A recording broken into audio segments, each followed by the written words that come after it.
सदानुभवने विनवानुभाव्यौ श्रीवेङ्कटेश चरणौ शरणं प्रपद्ये। सद्यो विकासि समुदित्पर सान्द्र राग सौरभ्य निर्भर सरोरुह साम्यवार्ताम् सम्यक्षु साहस पदेषु विलेखयन्तौ श्रीवेङ्कटेश चरणौ शरणं प्रपद्ये। रेखामय ध्वज सुधा कलशात पत्र वज्राङ्कुशाम्बुरुह कल्पक शङ्ख चक्रैः भव्यैरलङ्कृत तलौ परतत्त चिह्नैः श्रीवेङ्कटेश चरणौ शरणं प्रपद्ये। ताम्रोदरद्युति पराजित पद्मरागौ बाह्यैर्महोभिरभिभूत महेन्द्र नीलौ उद्यन्नखांशुभिरुदस्त शशाङ्ख भासौ श्रीवेङ्कटेश चरणौ शरणं प्रपद्ये।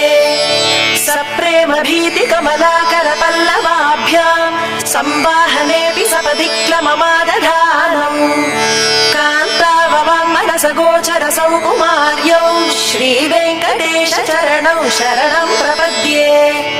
लक्ष्मी महीतदनुरूप निजानुभाव नीलादि दिव्य महिषीकर पल्लवानाम् आरुण्य संक्रमण दः किल सान्द्र रागौ श्रीवेङ्कटेश चरणौ शरणं प्रपद्ये।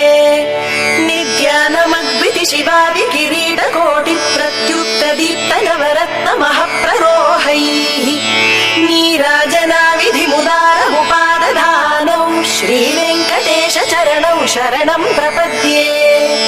विष्णोः पदे पदमयित्युदित प्रशंसौ यौ मध्व उत्स इति भोग्यतयाप्युपात्तौ भूयस्तथेति तव पाणितल प्रतिष्ठौ श्रीवेङ्कटेश चरणौ शरणं प्रपद्ये।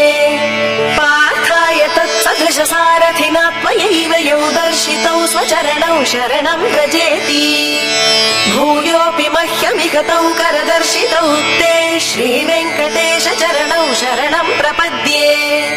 मन्मूर्धिकालीय फणे विकटाटवीषु श्रीवेङ्कटाद्रिशिखरे शिरसि श्रुतीनाम् चित्तेऽप्यनन्य मनसां सममाहितौ ते श्रीवेङ्कटेश चरणौ शरणं प्रपद्ये।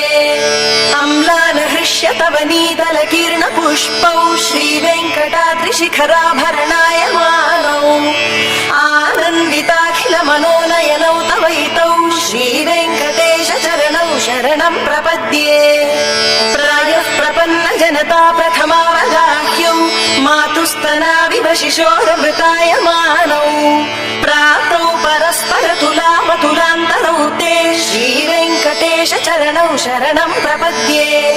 सत्त्वोत्तरैः सतत सेव्य पदाम्बुजेन संसारतारकतयार्द्रदृगञ्जलेन सौम्योपयन्तृमुनिना मम दर्शितौ ते श्रीवेङ्कटेश चरणौ शरणं प्रपद्ये।